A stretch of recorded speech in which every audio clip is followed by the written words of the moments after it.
नमस्कार। प्रभात साक्षी news network और आप सभी का स्वागत है।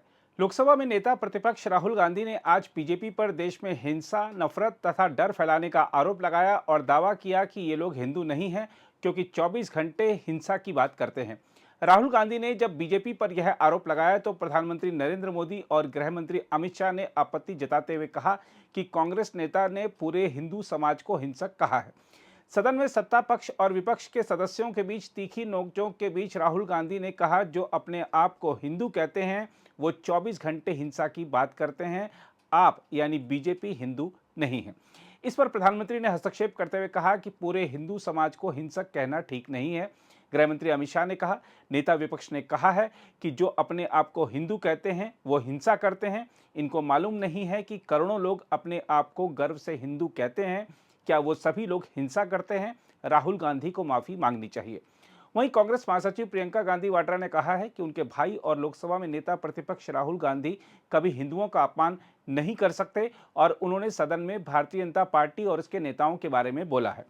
दूसरी ओर राहुल गांधी की टिप्पणी पर संत समाज ने तो नाराजगी जताई ही है, साथ ही अब यह बड़ा राजनीतिक मुद्दा भी बन गया है।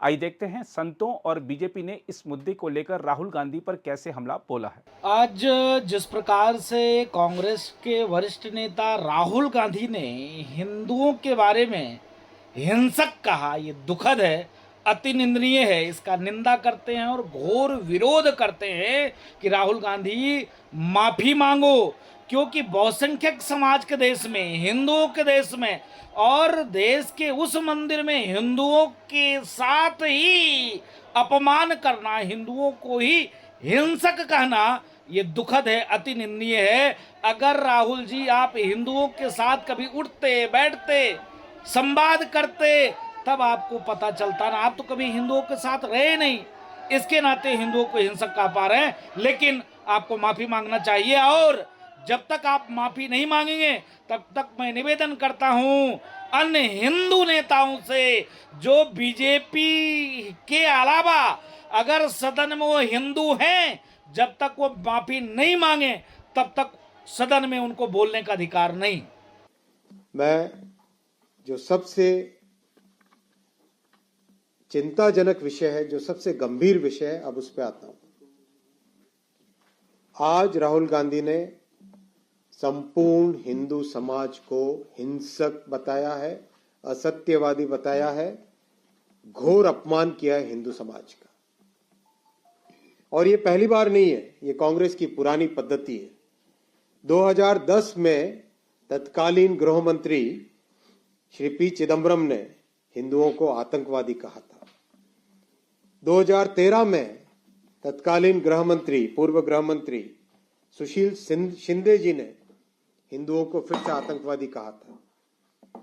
2021 में राहुल जी ने कहा था हिंदुत्ववादियों को देश से बाहर निकाल देना चाहिए। और आज संपूर्ण हिंदू समाज को हिंसक कहा, असत्यवादी कहा। ये राजनीति की एक ऐसी परिस्थिति श्री राहुल गांधी ने आज लीडर ऑफ ऑपोजिशन के पद की गरिमा को इतना नीचा किया है, इतना कमजोर किया है और राजनीति को एक ऐसे लेवल पे लेके गए हैं जो कि निंदनीय है। संपूर्ण देश श्री राहुल गांधी के इस बयान से दुखी है और इस बयान की जितनी निंदा की जाए उतनी कम है।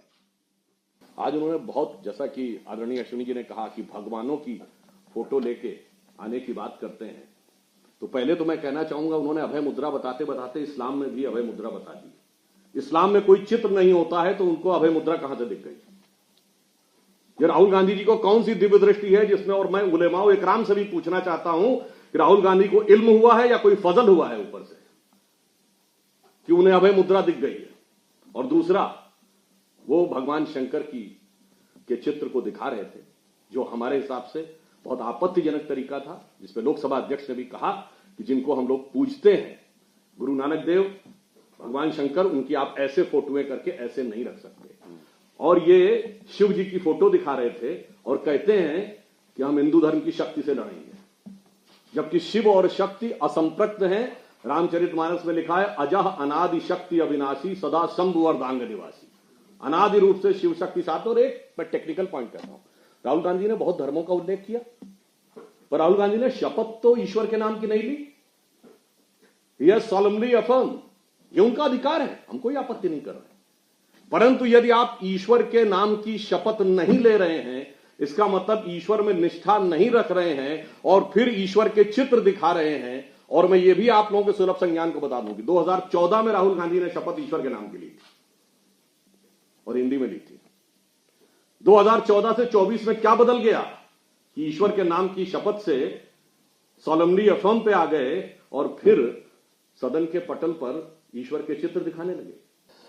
आज जब लीडर ऑफ अपोजिशन नाते से उन्होंने जब अपना बात रखना शुरू किया तो प्रधानमंत्री जी जैसे हमेशा करते हैं, एलओपी का भाषण में प्रधानमंत्री जी मौजूद रहते हैं।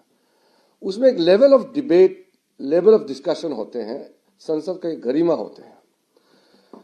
आज उनके भाषण के दौरान जो हमने देखा है, हमारे मन में इतना पीड़ा है।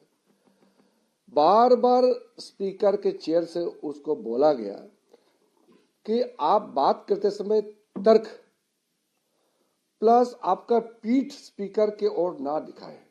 रूल को पढ़ के भी सुनाया कि कोई भी सदस्य जब सदन में बोलते हैं तो आपका पीठ चेयरमैन और स्पीकर की तरफ नहीं दिखा सकते हैं। वो मोर की बार बार अपने एमपीज को एड्रेस कर रहे थे और पीठ बार बार स्पीकर को दिखा रहे थे। और फिर जब उसको कुछ बोलते हैं तो उसको सुना ही नहीं देता है। राहुल गांधी को सुनने का जो क्षमता है वो बढ़ाना पड़ेगा, क्योंकि जो भी टेबल से चेयर से कुछ भी उसको मैसेज देता है, बोला जाता है, उसका समझ में नहीं आता है। डिबेट का लेवल इस तरह गिर गया हमने कभी देखा नहीं है। हम लोग नए नए एमपी बन के आए थे, अटल जी, जॉर्ज फर्नांडिस जी, आडवाणी जी, प्रणब मुखर्जी, कई लोगों का हमने देखा है, हम लोग सीखते थे। आज नए एमपी सीखने के लिए कुछ नहीं बचा राहुल गांधी से, क्योंकि आज एलओपी का हिसाब से जो उन्होंने एड्रेस किया, मुझे तो लगता है कि नए एमपीज को बोलना पड़ेगा कि इससे मत सीखो, क्योंकि सब लोग पहले सत्र में सीनियर एमपी से सीखते हैं और इस बार तो 282 नए सांसद चुन के आए हैं। और पहले सेशन में जिस तरीके से नए एमपीज को देखने को मिला, अब पार्लियामेंट्री डेमोक्रेसी का प्रोसीडिंग्स का एक स्टैंडर्ड होता है, पूरा गरिमा गिरा दिया श्रीमान राहुल गांधी ने। अगर आप भी लेना चाहते हैं देश दुनिया की तमाम जानकारी तो आज ही सब्सक्राइब करें हमारे चैनल को। साथ ही नीचे दिए बेल आइकन को जरूर दबाएं ताकि हर अपडेट आप तक पहुंच सके।